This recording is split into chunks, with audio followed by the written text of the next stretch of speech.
Welcome to part 3. First of all, I want to say, can I instantly apologise for the amount of time it's been between these videos, because, you know, one thing after another just kept happening and I just kept putting them off. So I think it's going to have been a month since part 2. But we're going to make up for that today, because we're going to try and spruce up this transformer. In the background you hear a slight hissing. It's because we're out in the workshed today, you know, where a man keeps all his junk, really, that's not allowed in the house, to work on this today, because it's a little damp outside, and I thought it'd be best to work in here where I've got a big workspace, you know, my workbench, and get on with making this look better. And the clamshell has been disconnected from the rest. What I'm going to do is, for those of you who have watched John's restoration, he recently painted a transformer black and brown. Well, I've decided that I too want to go along that route.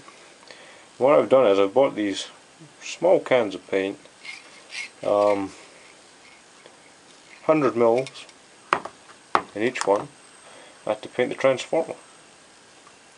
And you can see that the inside of the transformer cover is incredibly new, so I'm not going to have to paint inside there. But what I do want to do is, I want to paint this clamshell brown, and the colour I've chosen is this nut brown. It's a nice colour. This is a good paint, you don't even have to use primer with it. And then I want to paint the external of the transformer black, as it originally would have been. So before we do that, we need to try and rough these surfaces up. I'm going to rough it up just using emery paper, coarse paper. I'll rough the original paint surface up. I've already started on it. And I'm also going to do this to remove the surface rust, and I'll go around it. So all we're going to do is we're just going to go in a back and forward action like this.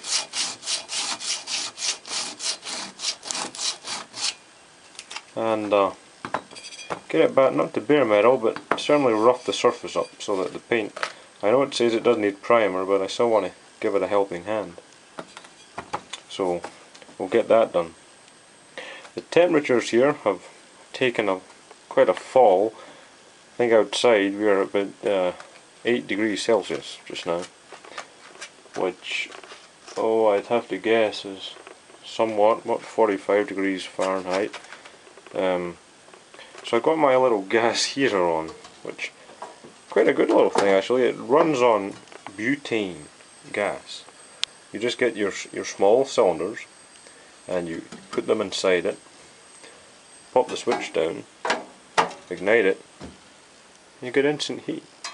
I think I picked this up 4 years ago for, I think it was £10. I don't know if they still make them like this, but the heat you get off them is really quite good. I recommend them if you don't have electricity in your workshed like me.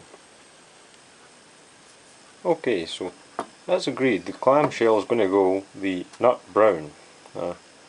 It says there 112S, nut brown. I chose these small cans because obviously this is a very small piece to paint, and they're very cheap. You pick them up for about £2 a can, you know, and it's plastic coat. It's a really good paint. It's almost like it gives it a really hard, durable coating which lasts. So obviously I put this cardboard on top of my workbench to stop the paint going everywhere, and we've roughed this up. You can hear it. It's rough. Just using the emery paper, as I said. So we can now go ahead and put the first coating of this brown on. And I've shook it a couple of times already, and it says to just keep away when you're doing it. You know, this is a good quality paint, and putting on a layer of light coats is a lot better than putting a load on all at once. You know, you get people who just go crazy on this can here. I'm going to do that just now. And that's it, first coat. I'll end up putting a few coats.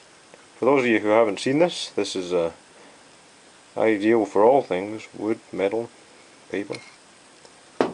So again, I recommend it. I don't know where it's sold, but it's sold near me at a hardware store, so Plasticoat. Please do look out for it next time you're buying paint. So we're going to let this dry. Now you know, I went over this with emery paper, this is going black. And obviously as I'm spraying this, instead of having to completely put off all these wires, I'm going to spray a side at a time. I'm going to put the cardboard over the wires here, and I'm going to mask off this area using some of just plain old simple masking tape. You can see gradually we're starting to build this colour up.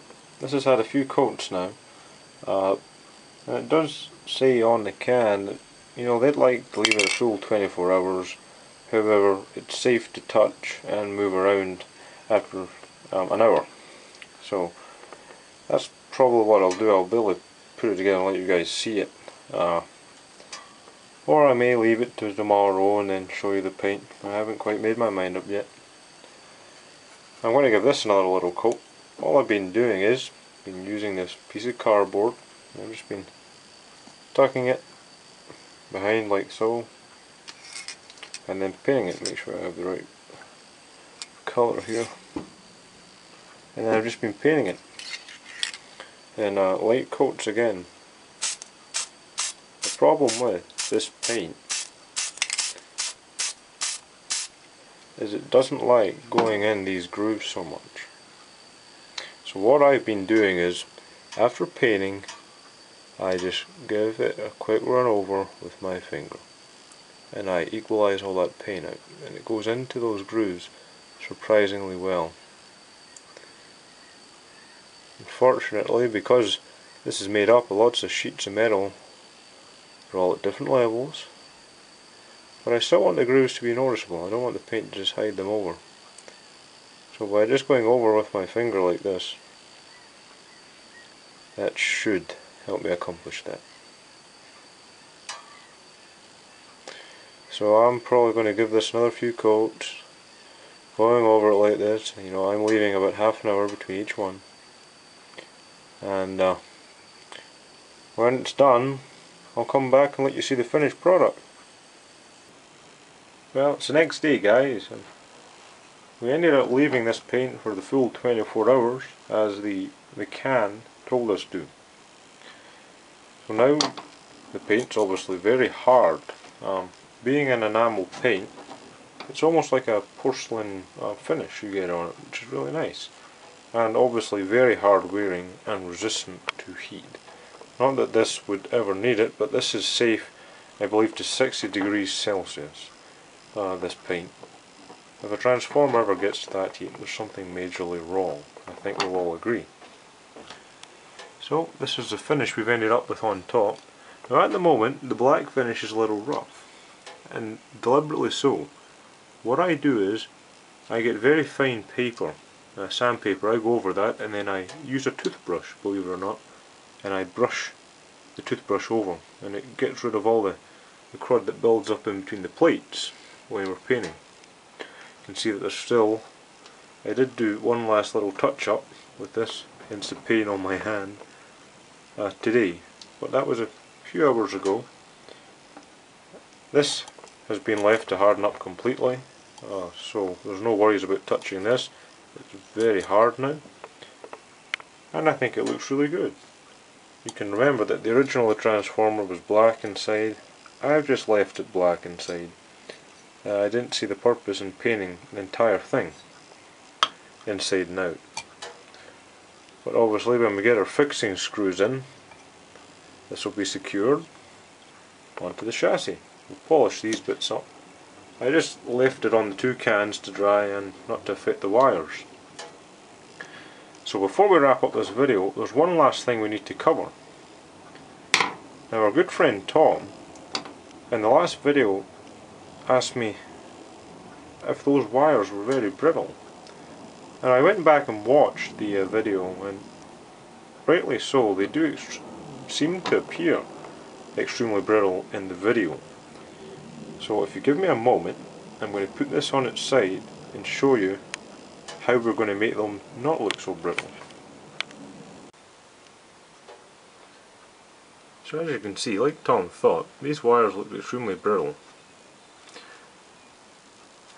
Now on closer inspection, we find that obviously over the years these wires were exposed to heat, and therefore we're encouraged to have mud stick to them, dirt build up. By simply cleaning it with this white rag, actually just a white, you can see that those wires underneath are perfect. There's absolutely nothing wrong with any of them. They just need a good clean. The insulation on them is very stable and will work fine. Easily reusable. It's just the build-up of dirt that got on these wires over the years. I apologise for the colour of my hands, folks, but radio work's often dirty and our hands just get covered in all sorts. Look at that, that's a green wire. So you can see, what I'll do is, obviously off camera, I'll go around all of these, clean them up, and then I'll let you guys see me, or see it, when it's all finished. Well, I haven't completely finished cleaning them yet, because it's getting rather cold and I want to get back indoors, but you can see there that they're cleaning up brand new. Obviously rubber wire was no longer used post-war. Pre-war receivers we find a lot of cloth and natural rubber. Unfortunately I can't tell you there's that material that's on the outside of these. So it's almost a type of plastic, but very hard wearing. Obviously it was put in with the intention that it wouldn't go bad, so not bad at all. This is going to be the bottom half. Obviously the bottom half doesn't have a clamshell like the top, but this is the clamshell for the top. You've saw it on. So there you have it. I appreciate you pointing that out, Tom, and I hope that's cleared up that for anyone else who was doubting it. Apologies I didn't mention that in the video, but at the time I hadn't even noticed. So there you have it. We're going to get this back up the house. I'll do a little bit of work with the, if you remember I said I wipe it down and I use a toothbrush to get all the bits of paint out in between each metal plate. We don't want any of that getting stuck in there. And then that will be this transformer done. So guys, I really appreciate you sticking by me, and I hope that you weren't too disappointed with the time between the video. I'll make sure that doesn't ever happen again. I want to try and get one up every week from now on. May even get one up in the next few days, because I want to go over something about just fitting capacitors. There's some people out there that won't have a full idea how to do that, and I'll show you my method and the method of many others, and perhaps a couple of methods how we get around recapping sets and troubleshooting. So as always guys, I appreciate you watching, and hope you join me for part 4.